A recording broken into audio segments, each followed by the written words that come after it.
بیچاری کئی روز سے دم توڑ رہی ہے، ڈر ہے خبر بد نہ میرے منہ سے نکل جائے، تقدیر تو مبرم نظر آتی ہے ولیکن ایران کلیسا کی دعا ہے کہ یہ ٹل جائے۔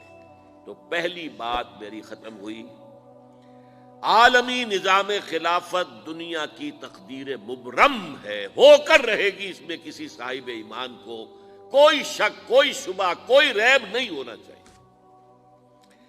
البتہ اس کا اب دوسرا پہلو کیا ہے، اس کا آغاز کہاں سے ہوگا؟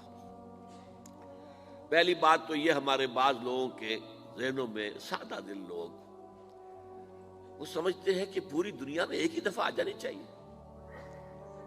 یہ کوئی علاقائی خلافت تو نہیں ہو سکتی، خلافت تو عالمی ہوتی ہے۔ ان سے میں کہتا ہوں عالمی خلافت کب تھی جناب؟ یہ تو نہ خلافت راشدہ میں عالمی تھی، کیا ہندوستان شامل تھا اس میں؟ کیا چین شامل تھا؟ کیا یورپ شامل تھا؟ اور پھر جو خلافت کے نام سے جو ملوکیت چلی ہے وہ بھی صرف آپ دور بنو امیہ میں کہہ سکتے ہیں کہ وہ پورا عالم اسلام کم سے کم اس کے تحت تھا۔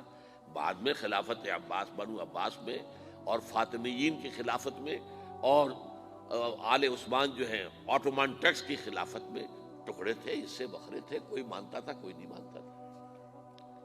اور سب سے بڑی بات یہ، اگر ایک دم پوری دنیا پر خلافت قائم ہو سکتی تو حضور کے دست مبارک سے ہوتی، لیکن نہیں ہوئی۔ نتیجہ کیا نکلا؟ ایک ملک میں حضور نے قائم کر دی، جزیرہ نما عرب، یہاں خلافت قائم ہو گئی، حضور خلیفہ ہے۔ اس کے بعد آپ کے خلفائے راشدین نے پھر اس کو وسعت دی، شرقاً غرباً شمالاً، 3 کالمز نکلے ہیں فوجوں کے، صحابہ کرام کے، 3 کالمز، ایک ایسٹ ورڈ، ایک ویسٹ ورڈ، ایک نارتھ ورڈ۔ ایک عراق کو فتح کرتے ہوئے ایران میں پہنچ گیا، خراسان تک چلا گیا، ایک شام کو فتح کرتے ہوئے اور پھر سینائی پیننسولا سے ہو کر افریقہ میں داخل ہوا اور اٹلانٹک تک پہنچ گیا، تیسرا سیدھا شمال میں گیا، لیکن یہ زیادہ دور نہیں جا سکتا تھا، کوکیشین ماؤنٹینز آ گئے، کوہ قاف، اس زمانے میں تو یہ یوں سمجھیے کہ امپیسیبل تھا نا، کوہ قاف، لہذا وہاں آ کر رک گیا۔ اب بھی یہ ہوگا، کسی ایک جگہ سے شروع ہوگا پھر پھیلے گا، اس کے سوا کوئی چارہ کار ہے ہی نہیں۔ اگر ہر جگہ پوری دنیا میں ایک ہی وقت میں ہو سکتا تو حضور کے دست مبارک سے ہوتا صلی اللہ علیہ وسلم۔ اب وہ نقطہ کون سا ہوگا، نقطہ آغاز کون سا ہوگا؟ اس میں پہلی بات تو میں نے کہا، جو شک کرے گا اس کا پھر ایمان مشکوک ہے، ہوگا، لازماً ہوگا، گلوبل ہوگا، پوری دنیا میں ہوگا۔ کہاں سے شروع ہوگا اس میں آپ اختلاف کر سکتے ہیں، لیکن مجھے تو 2 حدیثیں تو ملی ہیں جن سے یہ اندازہ ہوتا ہے کہ یہ اس مشرقی خطے سے ہوگا، عرب کے مشرق کی جانب کسی ملک سے ہوگا، کسی خطے سے ہوگا۔ وہ حدیثیں بھی اب آپ پڑھ لیجیے پہلے، پھر میں کہہ رہا ہوں یہ خزانہ ہے جو ہم نے آپ کی خدمت میں پیش کیا ہے، کاش کہ آپ اس کی قدر کر سکیں، یہ حدیثیں آپ کو ازبر ہو جائیں، یاد ہو جائیں، لوح قلب پر نقش ہو جائیں۔ ہندوستان اور خراسان یعنی موجودہ افغانستان کا ذکر ابن ماجہ کی روایت ہے، عن عبداللہ ابن الحارث رضی اللہ تعالی عنہ قال رسول اللہ صلی اللہ علیہ وسلم یخرج ناس من المشرق یوطئون للمہدی یعنی سلطانہ، یعنی سلطانہ، دونوں طرح سے پڑھ سکتے ہیں۔ حضرت عبداللہ ابن حارث فرماتے ہیں رضی اللہ تعالی عنہ کہ حضور نے ارشاد فرمایا، مشرق کی طرف سے وہ فوجیں نکلیں گی، لوگ آئیں گے جو عرب میں مہدی کی حکومت قائم کریں گے۔ یہ مہدی کون ہوں گے اس کا ذکر میں ذرا بعد میں کروں گا، لیکن نوٹ کر لیجئے کہ مہدی سے پہلے لازماً کسی مشرقی علاقے کے اندر وہ نظام قائم ہو چکے گا، تب وہاں سے فوجیں آئیں گی نا۔ یہ مشرق کون سا ہے؟ عرب کے مشرق میں آپ چلیے، ایران بھی آ جائے گا، افغانستان بھی ہے، پاکستان بھی ہے، اور اگر اسے اور توسیع دیں تو ہندوستان بھی ہے۔ یہ ہے عرب کا مشرق،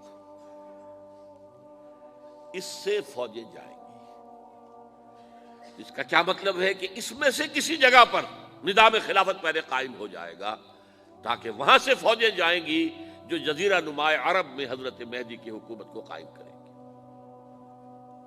اب دوسری حدیث سنیے، یہ سنن ابن ماجہ کی حدیث تھی جو میں نے آپ کو سنائی، آپ نے پڑھی۔ دوسری، عن ابی ہریرہ رضی اللہ تعالی عنہ، یہ ترمذی شریف کی روایت ہے، قال قال رسول اللہ صلی اللہ علیہ وسلم یخرج من خراسان رایات سود لا يردها شیء حتی تنصب بإیلیا، خراسان کے علاقے سے سیاہ جھنڈے لے کر فوجیں آئیں گی، ان کا رخ کوئی موڑ نہیں سکے گا، ان کو پیچھے پھیر نہیں سکیں گے کوئی بھی، یہاں تک کہ وہ یروشلم میں جا کر جھنڈے نصب کر دیں گے۔ ایلیا حضور کے زمانے میں یروشلم کو کہتے تھے۔ یہ یروشلم تھا جب حضرت سلیمان کی حکومت تھی، اور یہاں پر معبد سلیمانی، ہیکل سلیمانی قائم ہوا، پھر یہ یروشلم ہی رہا ہے تاریخ میں، یہاں تک کہ سن 70 عیسوی میں جب ٹائٹس رومی جنرل نے اس کو گرایا، ختم کیا، سیکنڈ ٹیمپل گرا دیا، اور یہاں سے یہودیوں کو کہا نکل جاؤ یہاں سے، کوئی یہودی باقی نہیں رہا، تب بالکل تہو بالا برباد کر دیا۔ اس کے کوئی 150 سال بعد ہیڈریان، رومن ایمپرر ہیڈریان، اس نے پھر دوبارہ آباد کیا اس شہر کو۔ 150 سال تک یہ بالکل بنجر اور بالکل غیر آباد پڑا تھا۔ اب ہیڈریان نے جب آباد کیا تو اس کا نام ایلیا رکھا، اب یروشلم نام نہیں تھا، تو حضور کے زمانے میں پھر اس کا نام ایلیا تھا۔ اور اب اس سے کیا معلوم ہو رہا ہے کہ یہ یروشلم مسلمانوں کے قبضے سے اس وقت نکلا ہوا ہوگا، ایک دفعہ پہلے نکلا تھا، سن 1099 عیسوی میں مسلمانوں کے ہاتھ سے نکلا، کروسیڈرز عیسائیوں نے آ کر اس کو قبضے میں کیا، لاکھوں مسلمانوں کو مارا، قتل کیا۔ اس کو 1187 عیسوی میں واپس لیا ہے، کس نے لیا ہے؟ صلاح الدین ایوبی کرد۔ عرب کھوکھلے ہو چکے تھے، عربوں نے کھویا، واپس نہیں لے سکے، بہت حکومت کر چکے تھے، 400-500 برس کی حکومت کر کے، اور ان کے عیش اور ان کے آرام، اب ان میں جان نہیں تھی کہ وہ واپس لے سکے۔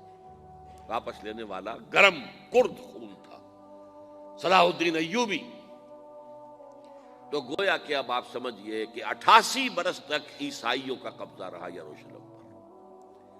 اب 1967 میں یہودیوں نے قبضہ کیا ہے، اور اب 38 برس تو ہو گئے، 88 نہیں تو 38 برس تو ہو گئے ہیں، لیکن وہ دور آئے گا کہ اب پھر لیں گے، لینے والے عرب بھی نہیں ہوں گے، خراسان کے علاقے سے فوجیں آئیں گی۔ یہ خراسان کیا تھا؟ ایلیا تو میں نے آپ کو بتا دیا، یروشلم کا نام ہے۔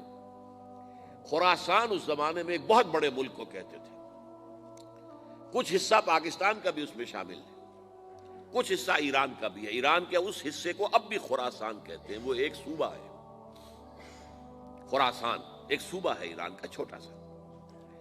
پاکستان میں خاص طور پر یہ جو علاقہ مالا کنڈ ایجنسی کہلاتی ہے، اس سے اوپر جتنا علاقہ ہے، اور یہ جو واخان کی ایک پٹی آتی ہے اوپر، واخان افغانستان کی ایک پٹی سی دم سی چلی آتی ہے جو جا کر چائنا کی سرحد سے مل جاتی ہے، یہاں سے لے کے یہاں تک یہ جو مالا کنڈ کا وہ درہ ہے اور پہاڑ ہے، یہ بھی خراسان کا حصہ ہے۔ باقی تقریباً 2/3 آف افغانستان ساؤدرن حصہ نہیں ہے خراسان کا حصہ، یہ سیستان کہلاتا تھا، یہ خراسان نہیں ہے، لیکن یہ کہ اوپر کا 2/3 آف افغانستان، اور اس کے ساتھ یہ جو عرب جو اب یہ ترک ممالک آزاد ہوئے ہیں سوویت یونین کی ڈسولوشن کے ساتھ، یہ سارا علاقہ کہلاتا ہے خراسان بزرگ۔ دوستو ہم نے ویڈیو کو لاسٹ تک دیکھا، امید کرتا ہوں آپ کو ویڈیو بہت اچھی لگی ہوگی، اور اس ویڈیو سے آپ کو بہت کچھ سیکھنے کو ملے گا۔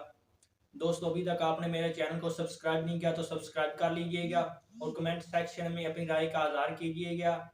ملتی ہیں نیکسٹ ویڈیو میں، تب تک کے لیے اللہ حافظ۔